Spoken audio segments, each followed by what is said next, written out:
All right. Well, then, since you drink, what's your favorite buzz slash drunk? Are you a beer drunk or are you a liquor drunk, and why? No, I'm a liquor drunk usually. I mean, I like beer. Don't get me wrong, but if I'm drunk, it's liquor drunk because the beer sits so heavy, Yes. in your stomach. It gets a little uncomfortable. And I actually have a kind of high alcohol tolerance. So, um, like, hey, it would take me a good 30 pack to get lit. I tend to either drink vodka tonics or if I'm relaxing, I'll do scotch. But Nice, beautiful. I love Beautiful. I love the reasons. I can get down with either. I'm pretty sure DJ can as well. So with that, let's just get loaded.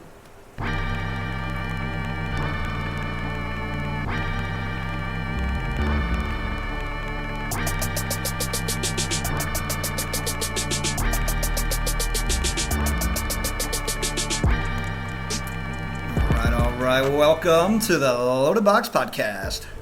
Where we never finish first because we finish last. Thank you once again for tuning in to the Loaded Box Podcast. I am Ben Morgan, that is DJ Primo, and we are doing a special off-season midweek podcast with a guest.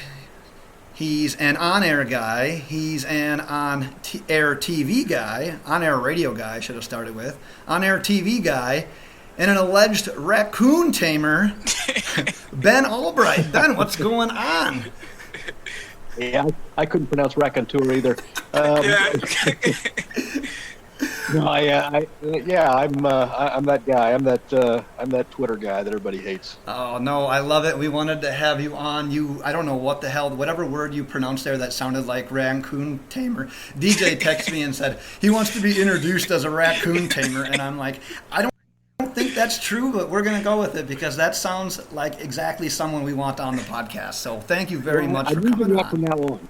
I'm using that from now on. Perfect. My representation says to say Twitter raconteur, but forget that. We're doing raccoon tamer from now on. Raccoon Tamer Yes. it is. Raccoon Tamer it is.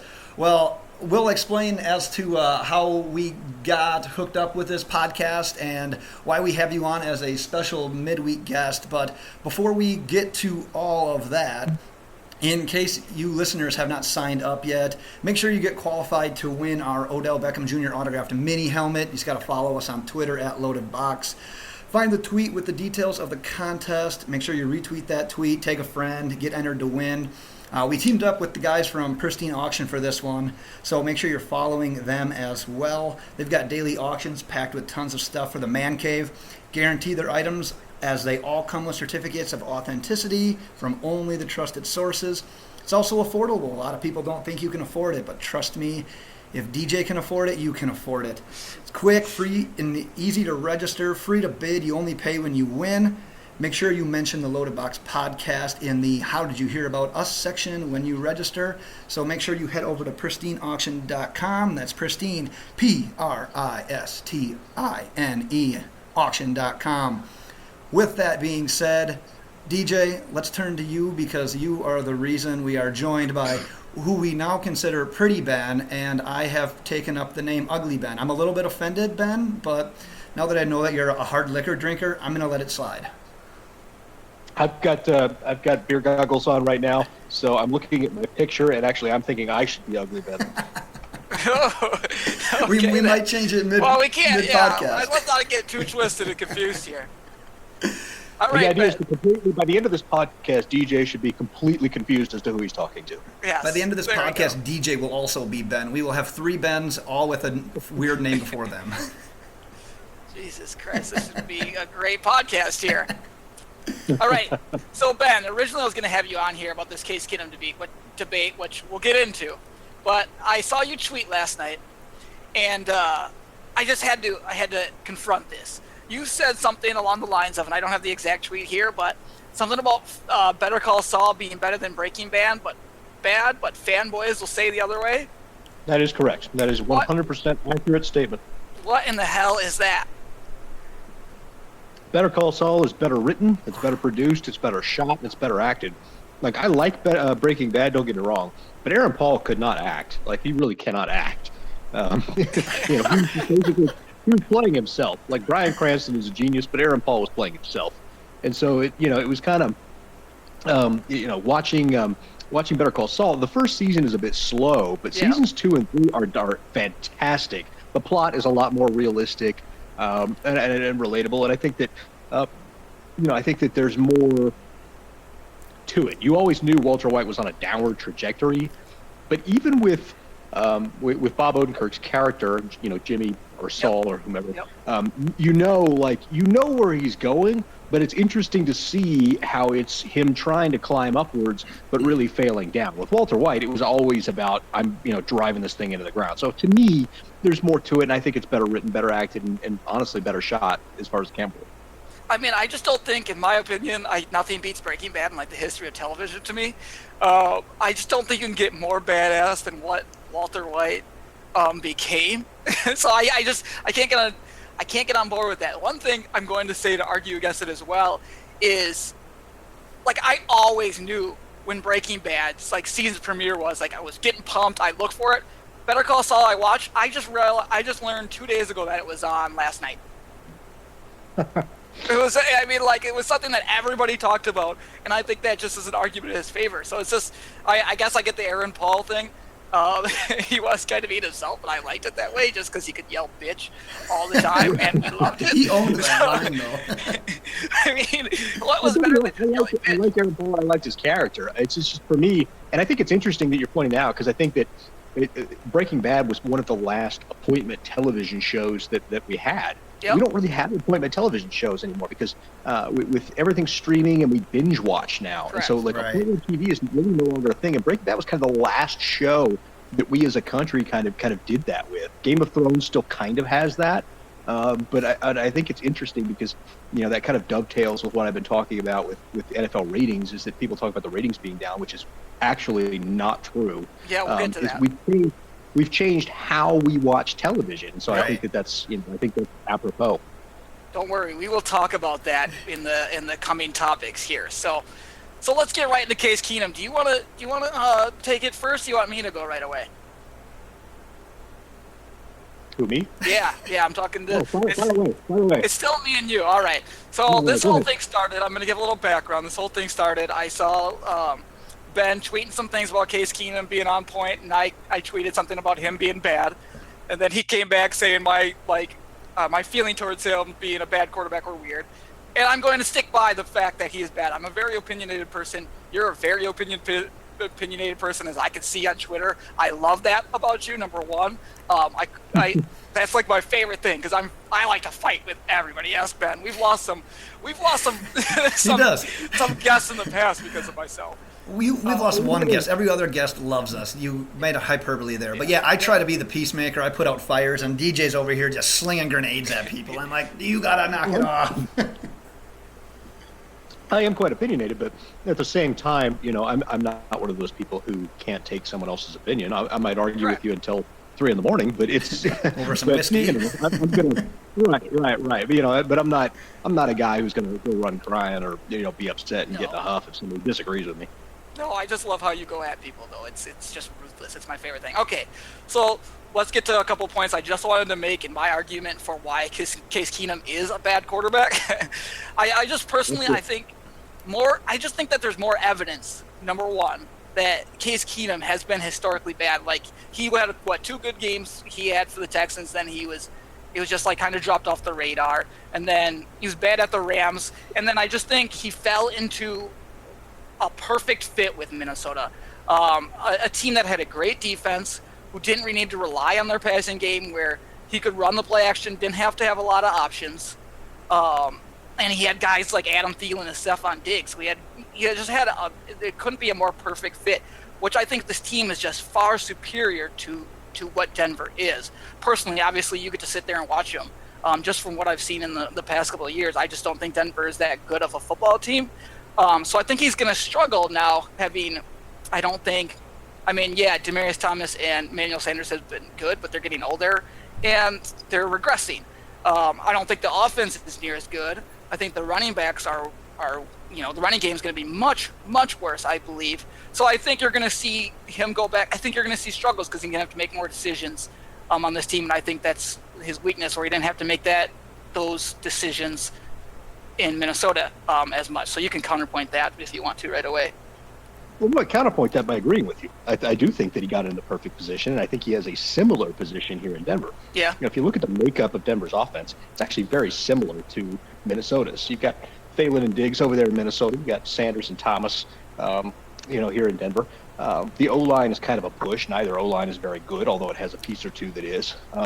You look at, you look at the run game. Minnesota's run game is significantly better. Dalvin Cook, Jared McKinnon, those guys get better, and that's obvious. In the tight end position, you would probably say Minnesota's better, especially at the top there with Rudolph. So, I would say that the skill positions, as far as that goes, I would say it's similar. Minnesota was a better situation, but it was similar.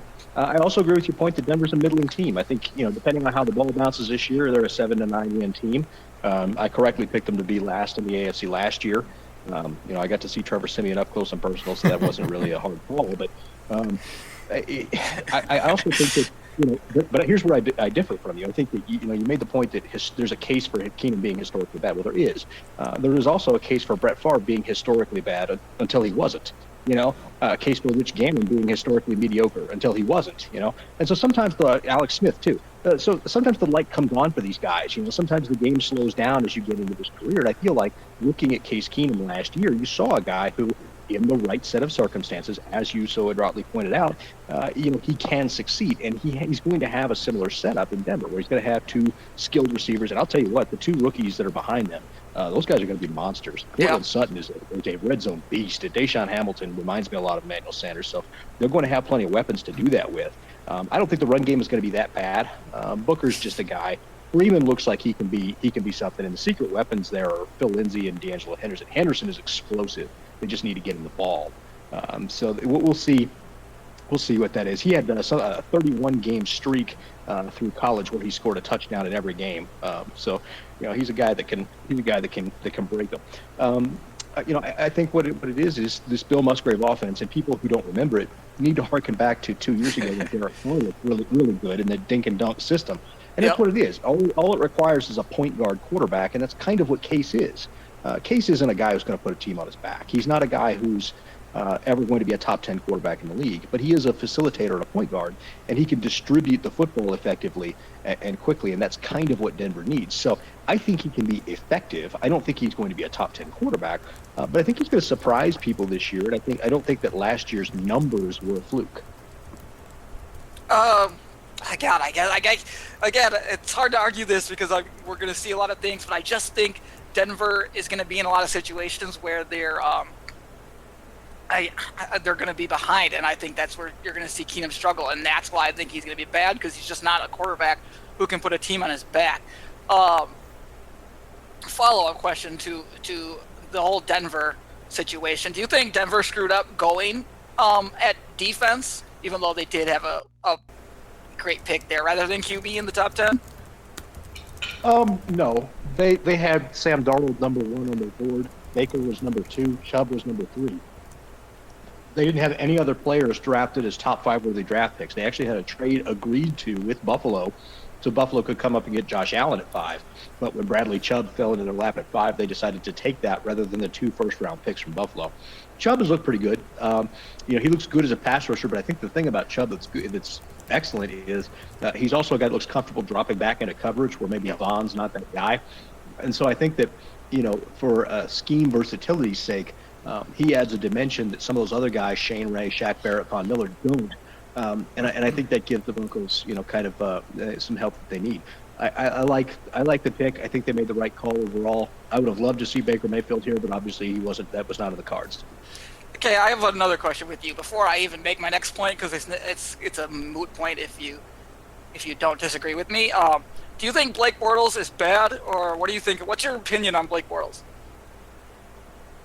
Well, bad is harsh. John Shelton is bad. What are your thoughts on Blake Bortles? I don't think he's long-term franchise material. I think there's some elements to him, and you can win some games to him with a strong enough defense and a run game. But he's not a franchise caliber quarterback to me. He's a guy that has decent traits. He's definitely got the size, the arm, the speed. He just struggles processing the field, and he struggles with ball accuracy. Those are the 2 most important traits for a quarterback. So I think that, if we're putting a label on him, I would put the label of mediocre. And what label would you put on Keenum? I would slightly above average. Like, there's a difference between the difference between Bortles and a Keenum. Bortles has all the traits in the world. Mm-hmm. So there's, it's one of those things where when you look at him, he could blossom into Matt Stafford if it ever clicks for him. I don't think it will, but if it were to.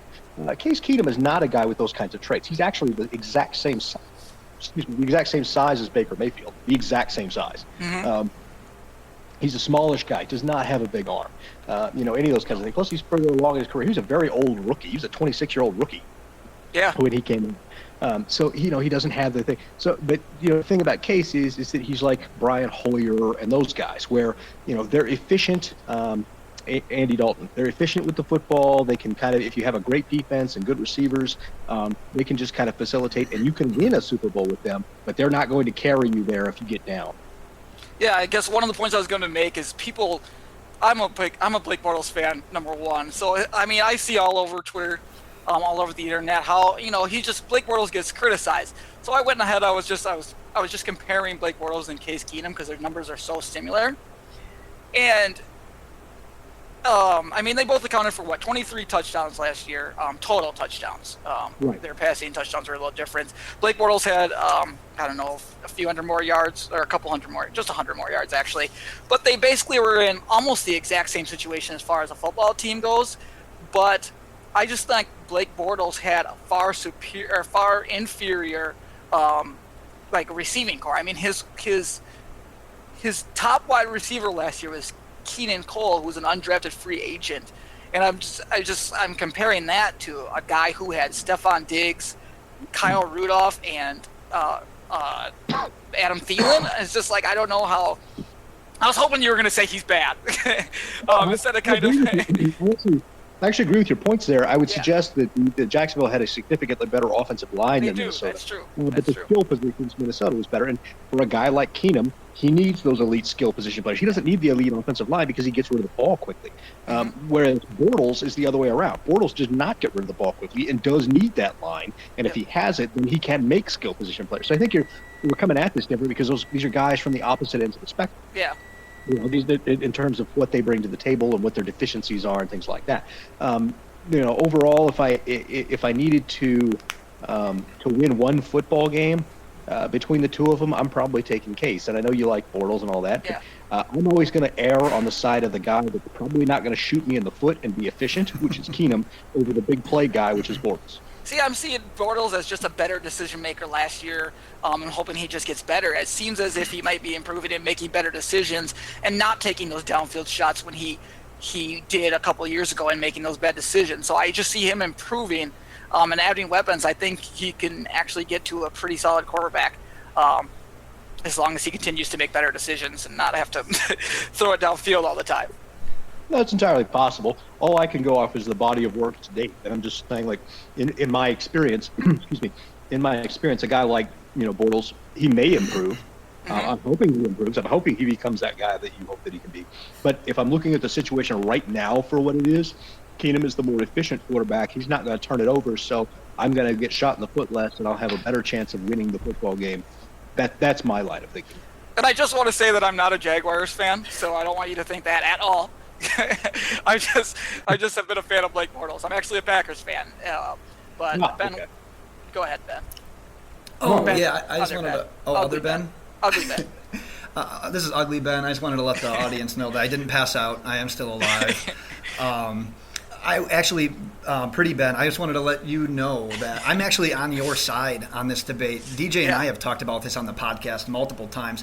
I actually think that the Broncos will be one of the more improved teams this year. I think last year, I remember watching that game against the Dolphins, and I'm a Dolphins fan. I don't see many teams that play the Dolphins that look as dysfunctional as the Dolphins. Watching that game against the Broncos last year, the Broncos looked just as dysfunctional, and I think it boiled down to the fact that they were playing with the likes of us three at quarterback, it looked like. If you can get a guy like Case Keenum in there, The offense is going to be on the field more. They're going to score more points. That defense is still good, in my opinion. They're going to be better. They're going to have more motivation to play better. They're going to give up less points because they're more fresh. And I've told this to DJ before. If you would have looked at last year, okay, which set of receivers would you rather have? Would you rather have Emmanuel Sanders and Demaryius Thomas, or Adam Thielen and Stephon Diggs? And I think the results would come back. I think most people would have said the Denver duo. And I think now if you ask that poll, people would say the Vikings duo. But I think that's because last year was such a forgotten year. I think Case Keenum, who is exactly what you described him as, we share the same thoughts on that. I think he makes Sanders and Demaryius Thomas relevant in the NFL again. And I don't think they're going to win the division. I'm still thinking that the Chargers take the division. I don't think it's far-fetched to think that Denver can be in the wild card hunt.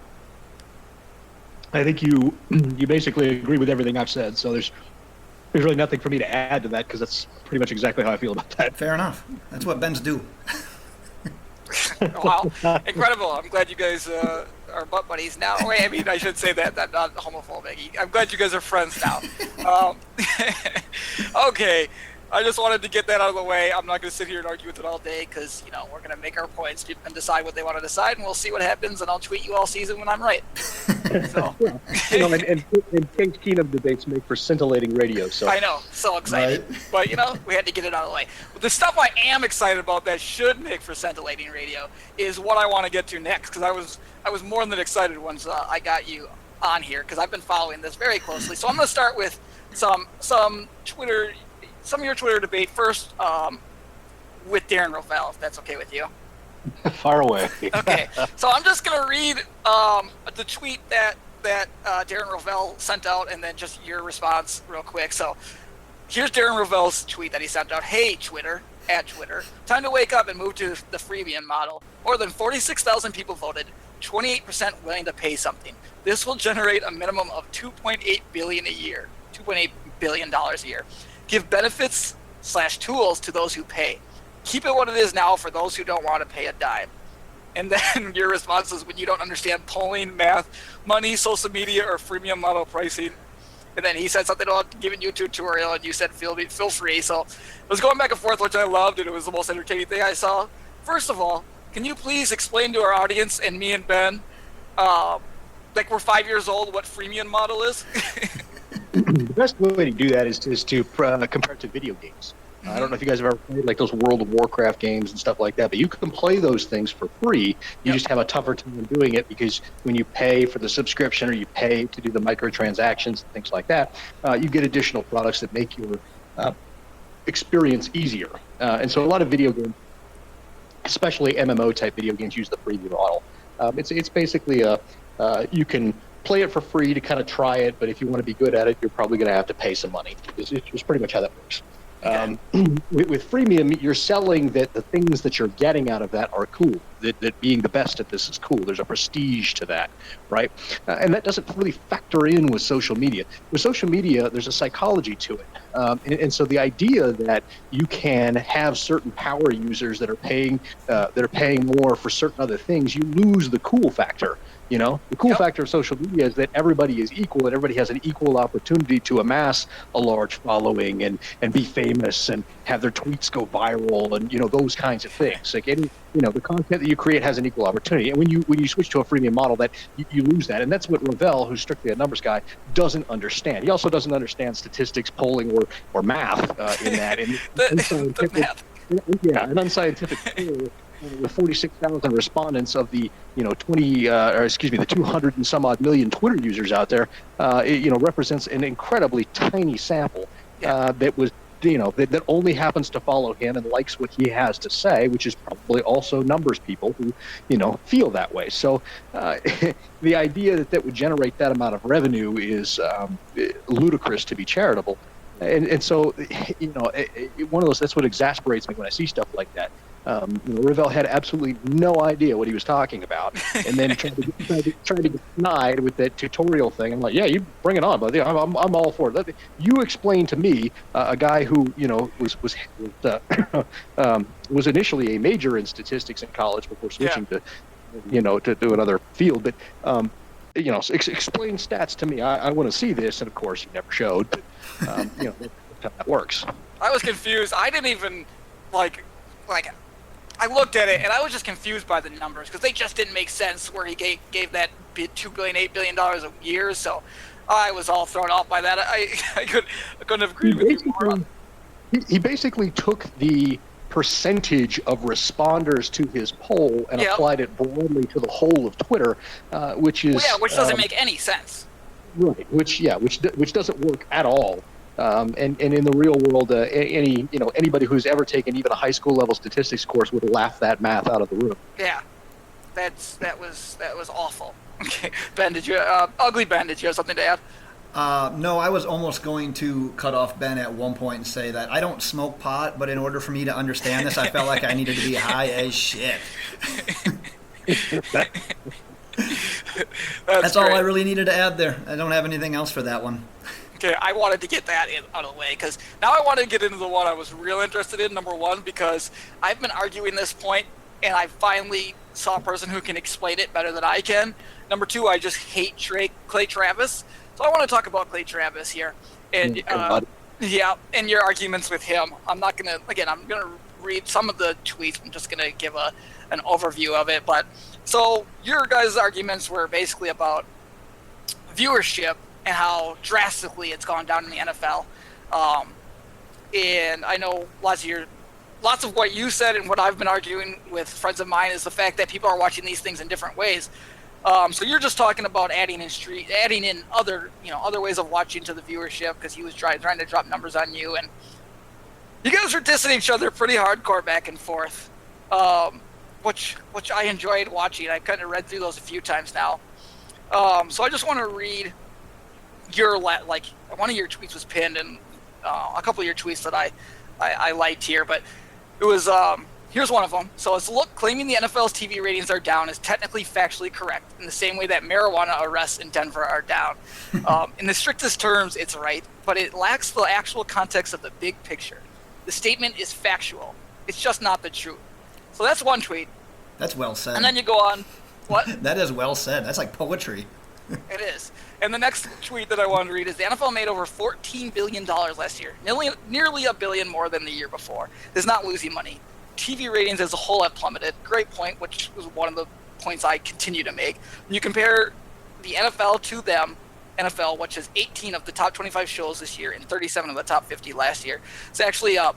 I just want you to go over your argument, reasons why in detail why you say that the viewership hasn't gone down, and just a little bit about your argument with Clay Travis. I'm not a fan of him. I think he's a race baiter. I think he's in it for clicks. I think he's Skip Bayless. So I personally just hate the guy. But I'd like to hear your thoughts on him and then your thoughts on that argument. Well, Clay Travis is not. He's not an idiot. Yeah. He figured out that there is an underserved, if you will, niche. Yes. And he figured out his way to make money and exploit that, and so he does. Correct. Clay Travis is also not as smart as Clay Travis thinks he is, which oftentimes leads to him being a condescending buffoon on Twitter, and he and I have gotten into it 4 or 5 times over the last 2 or 3 years. And he's not funny.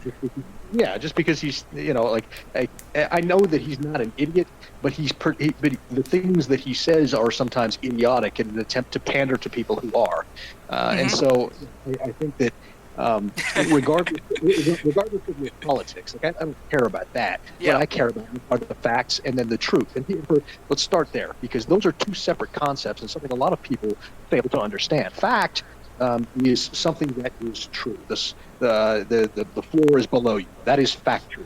Right? Mm-hmm. Truth is the context of that situation. So something can be factual, but the statement made on that can also be untrue at the same time. That is a possible thing to exist. I gotta go buy weed. Yeah, you do really get philosophical on this one. I like it. The problem that people have is differentiate between facts and truth. Truth is merely the editorial context of facts. So when we talk about NFL viewership being down, that is technically true. Mm-hmm. And you saw from my tweet, marijuana arrests in Denver are down. Well, yes, that is technically true. That is factual. but it's also not the truth. The truth is they eliminated arrests for it altogether when they legalized it. So there's more context to it, and that's the thing. With NFL viewership, we have changed the way we watch television. We alluded to this at the top of the show. We don't watch television is not really appointment viewing in the same way it was. We now have digital and mobile devices that we watch on. Our attention spans have gotten shorter, so we switch over to things like the Red Zone channel. The Red Zone channel does astronomical numbers, and people don't realize that those are not counted in the ratings. So I didn't know that, actually. When you add all those numbers back in, the viewership for the NFL is actually almost up, in those numbers. And when you factor in that television is down 17% as viewership, but the NFL is only down 9%, the NFL is actually gaining market share amongst television viewers. And then when you look at the other factors here, when you go around and look at the other leading indicators of the health of the league as a whole, I'll run down the list for you. Merchandise sales, way up. Paid attendance, or at least purchase ticket, up. Ad buys, up. Ad cost, up. Broadcast right buy, up. So everything in the world that the NFL does is actually up in terms of revenue. So what the argument that Travis is positing is that the league is in trouble and that ratings are down and everything's bad. Well, that's just not true, because every financial indicator shows that it isn't. And then when we delve into the numbers on television, we can, of course, see it's a load of malarkey. Yep. Oh, man, I love that, and I love that I can have somebody actually break that down so that I can explain it better, because I get in arguments about this all the time, and I didn't realize the Red Zone, so that's a good tidbit. I didn't realize Red Zone viewership was not counted into those viewers, or those numbers as well. No, not at all. And many, many people watch the Red Zone channel. Now, bars order it specifically because it holds your attention. You don't have to watch the quote-unquote. Now, guys like me love the boring plays, but you don't have to watch the quote-unquote boring plays in between the scores, Yeah. And so, with shorter attention spans and our time being monopolized more, people are switching to that as a medium to watch things. So, I don't think that people realize, again, it's a cultural shift. We don't gather around the television set as a family anymore. That's just not a thing. So we don't show up on Monday night because our favorite program is on Monday nights.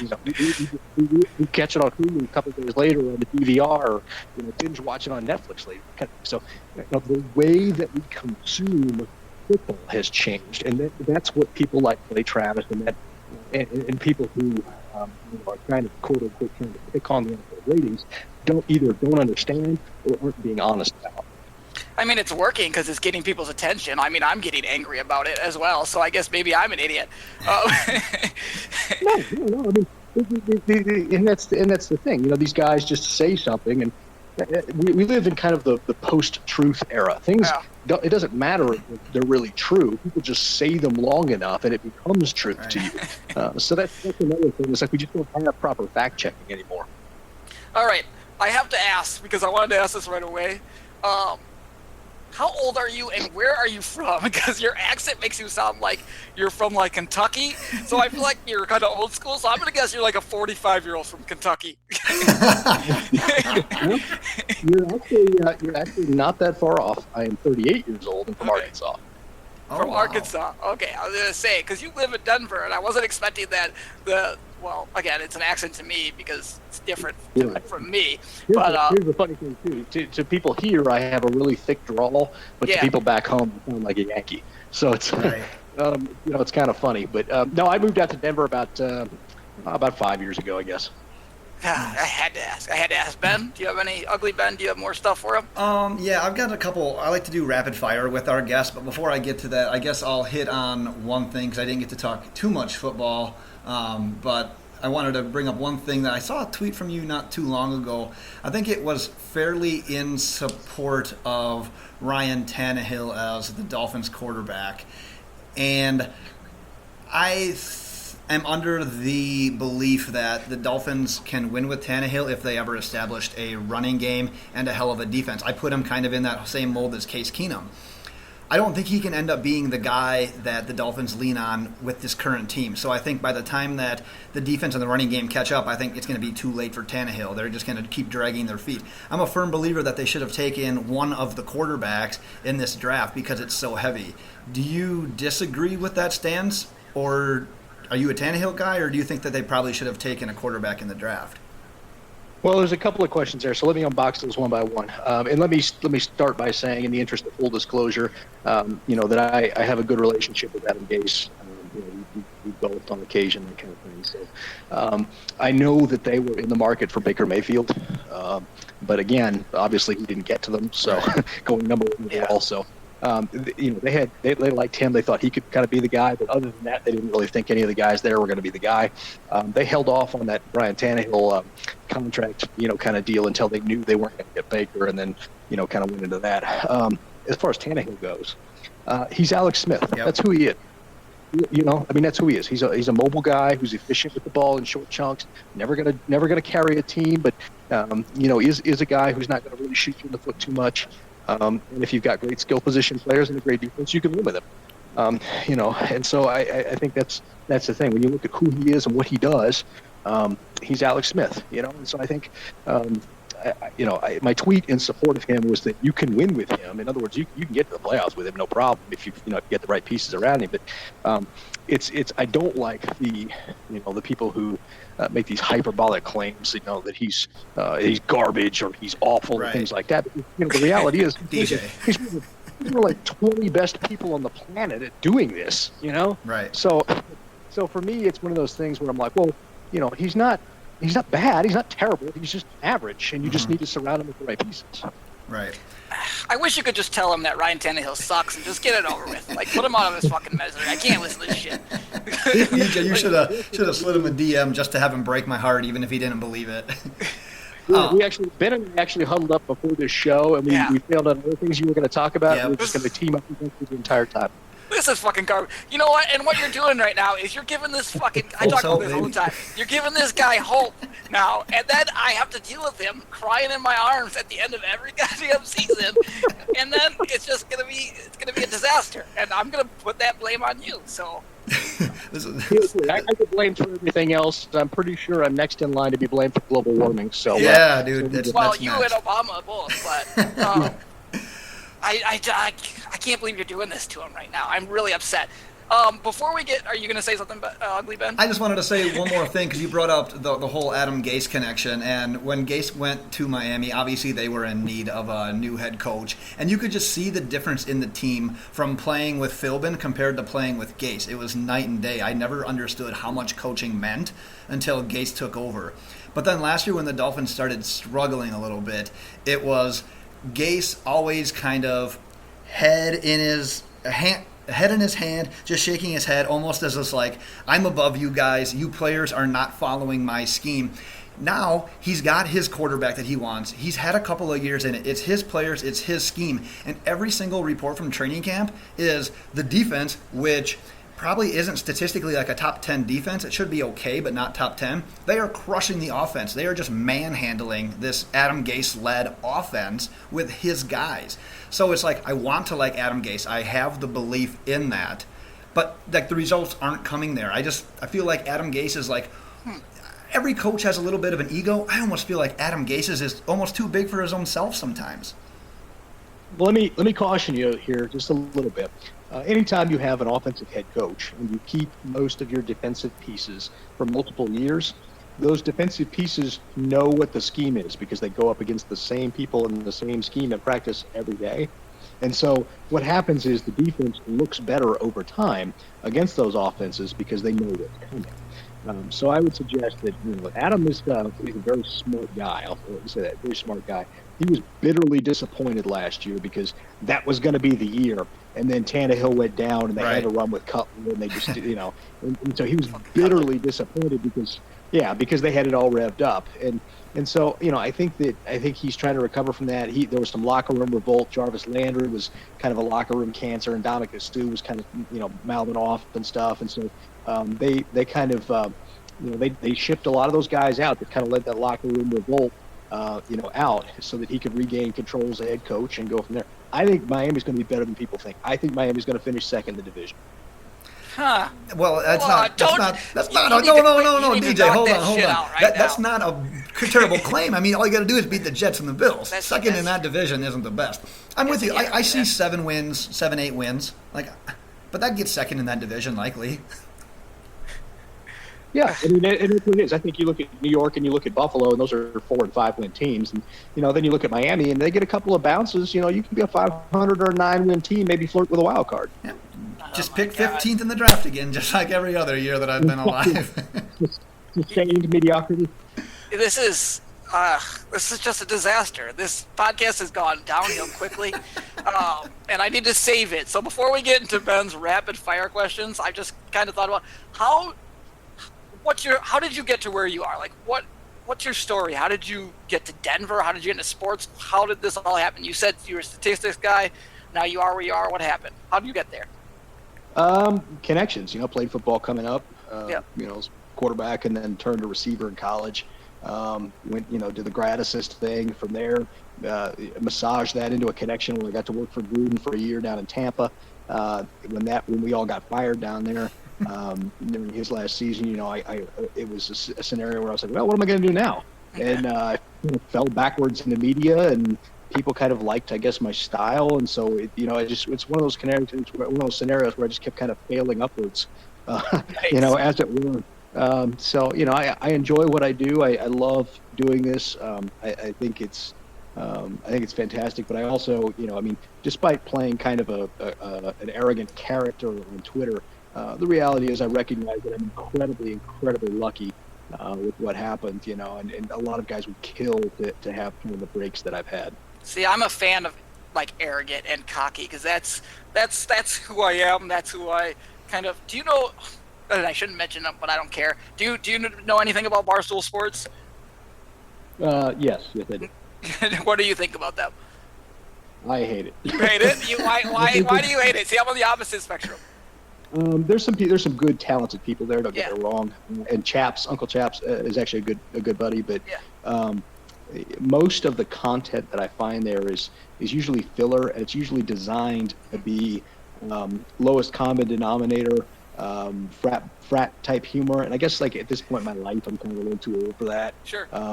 15 years ago, me would have loved it because it's kind of like the Maxim magazine of sports, But nowadays, because of what I do and the amount of work that I put in, like it frustrates me that sites like that get a lot because there's not a lot of depth there in most cases. Not all, but in most cases, I find that there's just not a lot of depth. I was just going to mention that I love the founder of it because he's kind of ruthless and arrogant that same way. So. Yeah, Dave Portnoy. But we blocked each other on Twitter. So. Nice, nice. Okay, that's enough of that, Ben. I don't need to talk about Barstool too much because they don't need to be on this podcast. Ben, get into your ugly Ben. Fuck, I'm gonna make that a real thing now. Ugly Ben, get into your rapid fire questions. Hey, I just like it that DJ's on one end of the spectrum and the Bens are on the other, so you can call me whatever you want. Yeah, this is wild. This is wild. It's like Ben's against me. We're getting up. All right, Ben. Obviously, you know what rapid fire is. I believe that's where I talk as slowly as possible for as long as I can. Draw it out. Let's make this puppy a marathon. All right, here we go. I got about 6 or 7. Hotter girl from a 90s sitcom. You got Kelly from Saved by the Bell or Topanga from Boy Meets World? Topanga, not close. Ooh, yes! There's a DJ yes, answer. Yes, we agree on something. There's a DJ answer. Better football movie, Ace Ventura, Pet Detective, or Something About Mary? Oh, that's a really good question. Something about Mary, but that's a good question.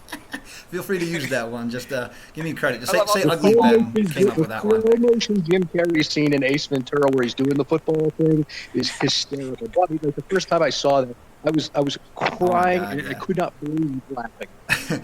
Yep, fantastic movie. We've disagreed on 2 of these so far, and we've only done 2 of them, so that's 100%. You're kind of falling away from me here, Ben. Is that Favre Marino thing, Ben, or what? No, we'll get. Oh, sorry. Keep going. We'll get to that. All right, Ben, this is where the podcast turns dark. You've got to pick a way to die between drowning or burning to death. Which one are you picking? The gun. Option C. Well played. Drowning. I think I'm drowning. I would choose that too in a second. Better quarterback, Dan Marino or Brett Favre? Oh, man. I always hate that question. Dan Marino. Yeah, now you're back on Team Ben. I like it. Jerk or no jerk for Alabama quarterback Jalen Hurts calling out the Bama coaching staff? No jerk. I think he's a young kid who got jerked around a little bit, doesn't understand why he's not really in the mix there. And they told him to stay at Alabama rather than transfer, but now he's not in their plan, so he feels misled. I get it. No, I'm with you. And this last one is probably my favorite question that I've ever been able to ask a guest. And I swear that if you take the right answer on this one, I'm going to fly out to Denver and buy you some of that scotch on point, all right? So, better moment in Denver Broncos history. Tim Tebow's overtime touchdown pass to Demaryius Thomas in the playoffs, or John Elway's game-winning drive against the Browns? Well, here's the thing. So Mark Jackson, who caught that game-winning drive, is a guy I co-host with. So I think I have to answer that one. No scotch for you, Ben. Modern Denver fans will tell you the Tebow moment. Old-timers will tell you the drive. Right. So Ben is a big-time Dolphin. Ugly Ben's a big-time Dolphins fan. So I mean, big-time Florida Gators fan. So you can pretty much ignore that last question too. So it's just, I mean. We're getting to the end of this, thank God, because Ben's got his lotion out after half this conversation. I'm getting a little worried about where this is going to turn. Truly is. Well, do we have anything else, Ben? I'm all set. Pretty Ben, is there anything you want to get off your chest before we wrap her up? Just the shirt. No, I appreciate you guys having me on. This was actually a blast. A lot of times I'm not looking forward to doing these things. I'm like, oh God, I got to put an hour in talking to some people. This was actually a blast. I really appreciate it. I could tell in your responses to me. I was like, this fucking guy hates me, and he hasn't even came on the podcast yet. I'm gonna bury this dude. I love it. Dude, I appreciate you coming on. Yeah, for sure. Anytime, guys. Anytime, and I do mean that. I know everybody says that. I mean that. Anytime you guys want to be, I'm happy. This was fun. Sweet. We'll take you up. Awesome. Definitely appreciate it. Audience, tweet any questions you'd like answered on the podcast at Loaded Box. Check out our website for our latest blogs, fantasy rankings, podcast at loadedboxpodcast.com. Our next episode, I forgot the music this week, but we'll be back this weekend at some point to begin discussing our fantasy football wide receivers. Reminder to get qualified to win that OBJ mini helmet. Available on iTunes. Search Loaded Box, subscribe, rate, and review. Thanks again to Pretty Ben Allbright for joining us. Be sure to follow him on Twitter at Allbright. That's ALLBRIGHT NFL. I've spelled more in this podcast than I've done in the last decade. So thanks again, Ben, and DJ, why don't you go ahead and send us out? Bye.